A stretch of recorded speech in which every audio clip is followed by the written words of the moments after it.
शुभ संध्या प्रिय श्रोताओं। आज रात हम प्राचीन और रहस्यमय पुरी, ओडिशा की यात्रा पर चलेंगे, एक ऐसी जगह जहां दिव्यता और पृथ्वी मिलकर एक अनंत नृत्य करते हैं। इस पवित्र नगर में स्थित है जगन्नाथ मंदिर, एक आध्यात्मिक धरोहर का प्रकाश स्तंभ जिसने समय की रेत, कथाओं और इतिहास को सहा है।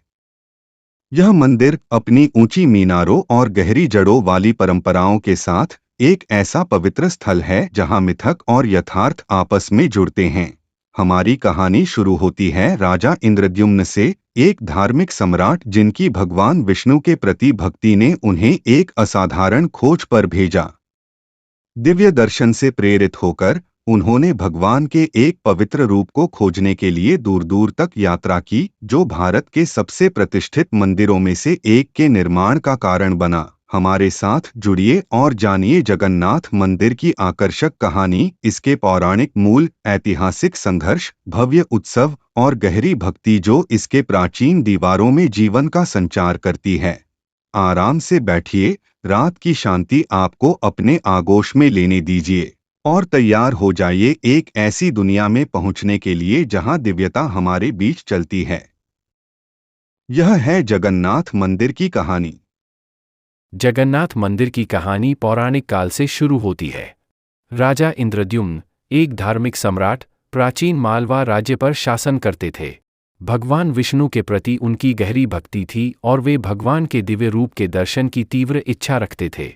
उनके प्रार्थनाओं का उत्तर उन्हें एक दिव्य स्वप्न के रूप में मिला, जिसमें भगवान विष्णु ने उन्हें अपने अद्वितीय रूप में एक मंदिर बनाने का निर्देश दिया। यह स्वप्न इतना शक्तिशाली था कि राजा ने उस दिव्य रूप को खोजने के लिए एक तीर्थ यात्रा पर जाने का संकल्प लिया। अपने स्वप्न से मार्गदर्शित होकर राजा इंद्रद्युम्न ने ऋषियों से परामर्श किया और एक पवित्र यात्रा पर निकल पड़े, जो उन्हें वर्तमान ओडिशा के पुरी के पूर्वी तटों तक ले गई। वहां पुरी के रेतीले समुद्र तट पर उन्होंने एक अद्वितीय दृश्य देखा। समुद्र में तैरती हुई एक बड़ी लकड़ी की लट्ठा, जिस पर भगवान विष्णु के दिव्य चिन्ह, शंख, चक्र, गदा और पद्म अंकित थे। इस पवित्र लट्ठा को देखकर राजा ने इसे भगवान विष्णु का प्रतीक मान लिया। मूर्तियों को बनाने के लिए राजा इंद्रद्युम्न ने दिव्य वास्तुकार विश्वकर्मा की मदद मांगी, जो अपनी दिव्य शिल्पकला के लिए प्रसिद्ध थे। विश्वकर्मा ने यह कार्य स्वीकार किया, लेकिन एक कड़ी शर्त रखी। वे 21 दिनों तक एकांत में काम करेंगे और इस दौरान कोई भी उन्हें बाधित नहीं करेगा। राजा ने सहमति दी और विश्वकर्मा ने बंद दरवाजों के पीछे अपना काम शुरू किया। लेकिन कुछ दिनों के बाद राजा इंद्रद्युम्न किसी भी तराशने की आवाज नहीं सुनने पर चिंतित हो गए और दरवाजे खोल दिए। परिणामस्वरूप मूर्तियां अधूरी रह गईं। फिर भी भगवान विष्णु ने राजा को एक दिव्य वाणी के माध्यम से आश्वासन दिया कि ये रूप उनके निवास के लिए पूर्ण है। इस प्रकार जगन्नाथ, बलभद्र और सुभद्रा की विशिष्ट मूर्तियों की स्थापना की गई, जिनमें जगन्नाथ की बड़ी गोल आंखें और हाथ और पैर के ठूंठ हैं। पौराणिक उत्पत्ति ने आध्यात्मिक नींव स्थापित की, लेकिन वास्तविक मंदिर का निर्माण बाद में शुरू हुआ। वर्तमान जगन्नाथ मंदिर का निर्माण 12वीं शताब्दी में पूर्वी गंगा वंश के राजा अनंतवर्मन चोड़गंग देव द्वारा शुरू किया गया था। अनंतवर्मन कला और धर्म के महान संरक्षक थे। उनके शासनकाल ने मंदिर को एक भव्य संरचना में बदलने की नींव रखी। उनके उत्तराधिकारियों, विशेषकर अनंग भीम देव ने मंदिर के विस्तार और अलंकरण में महत्वपूर्ण योगदान दिया। अपनी लंबी इतिहास में जगन्नाथ मंदिर ने कई आक्रमणों और चुनौतियों का सामना किया। 16वीं शताब्दी में इसे अफगान जनरल कालापाड़ की सेनाओं द्वारा विशेष रूप से निशाना बनाया गया था। कालापाड़, एक प्रसिद्ध मूर्ति भंजक, ने मंदिर को लूटा और उसकी पवित्रता को भंग कर दिया। इन विनाशकारी आक्रमणों के बावजूद मंदिर ने अद्वितीय सहनशीलता दिखाई। भक्तों और शासकों ने हर बार मंदिर को पुनर्स्थापित करने में उल्लेखनीय समर्पण दिखाया। जगन्नाथ मंदिर से जुड़ी सबसे महत्वपूर्ण और शानदार घटनाओं में से एक है वार्षिक रथ यात्रा या उत्सव। यह भव्य उत्सव, जो आषाढ़ मास में होता है, में देवताओं जगन्नाथ, बलभद्र और सुभद्रा को 3 विशाल, भव्य रूप से सजाए गए रथों में रखा जाता है।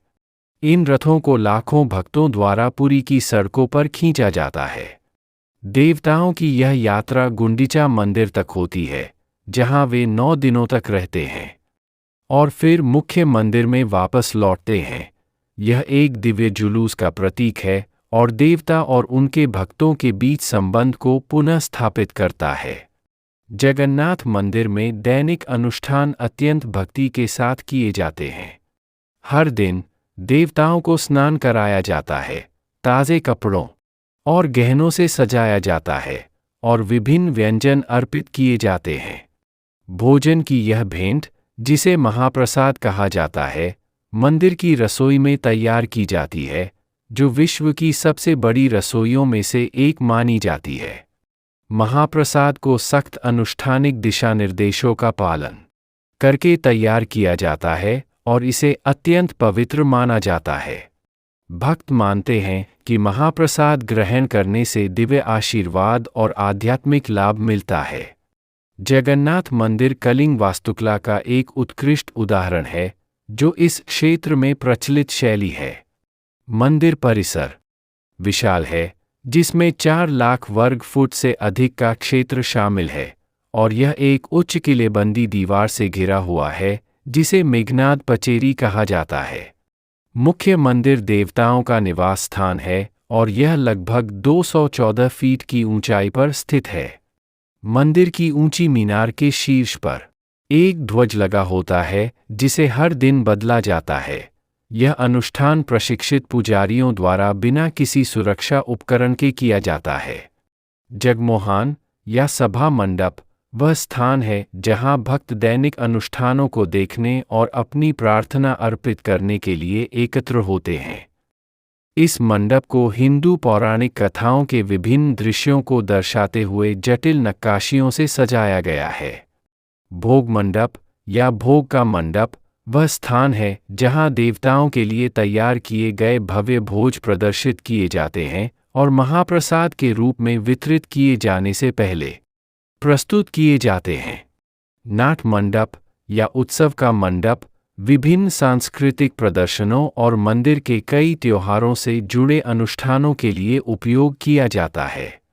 जगन्नाथ मंदिर 4 धामों में से एक है, जो हिंदुओं के 4 पवित्र तीर्थ स्थलों में से एक है, जिसमें बद्रीनाथ उत्तर में, रामेश्वरम दक्षिण में और द्वारका पश्चिम में भी शामिल हैं। इन स्थलों की तीर्थयात्रा को अत्यंत शुभ और आध्यात्मिक रूप से पूर्ण माना जाता है। मंदिर की प्रथाएं स्थानीय आदिवासी परंपराओं और मुख्यधारा के वैष्णववाद का मिश्रण है। यह समन्वय अद्वितीय अनुष्ठानों और देवताओं के रूप में प्रकट होता है।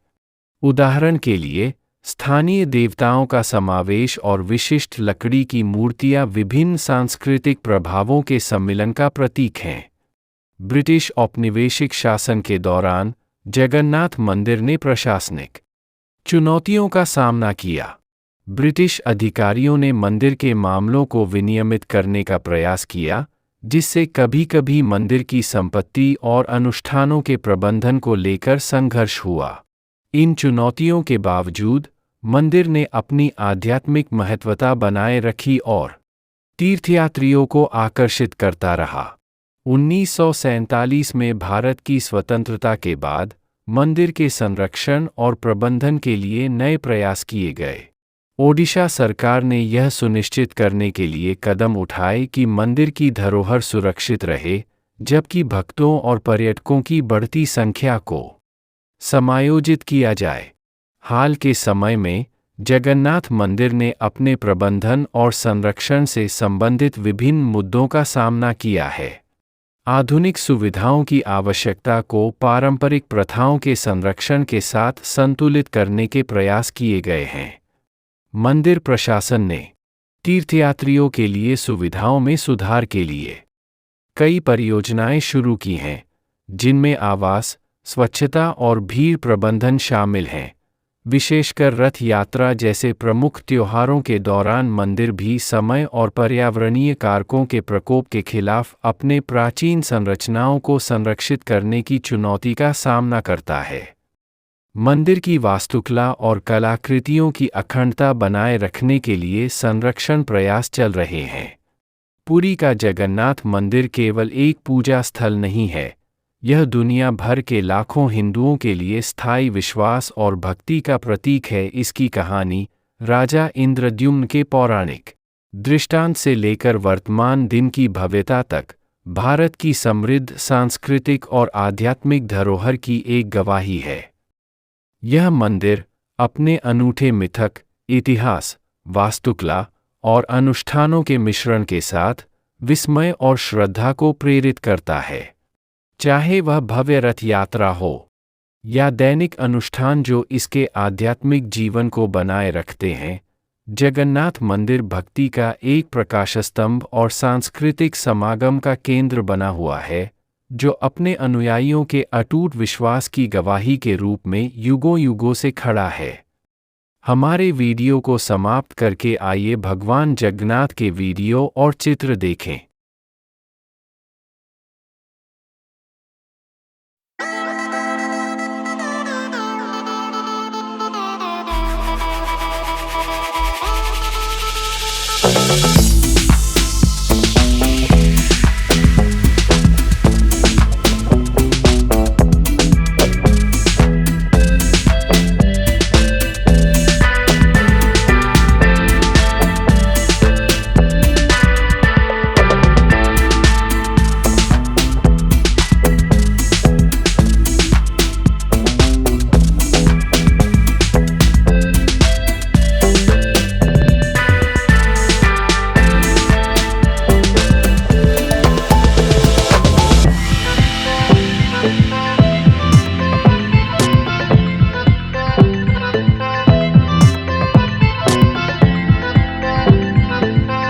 तो कृपया हमारे चैनल को लाइक, शेयर और सब्सक्राइब करें।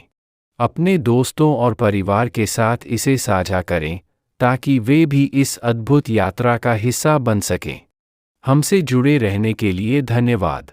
अगली बार फिर मिलते हैं एक नई कहानी के साथ। तब तक के लिए शुभ रात्रि।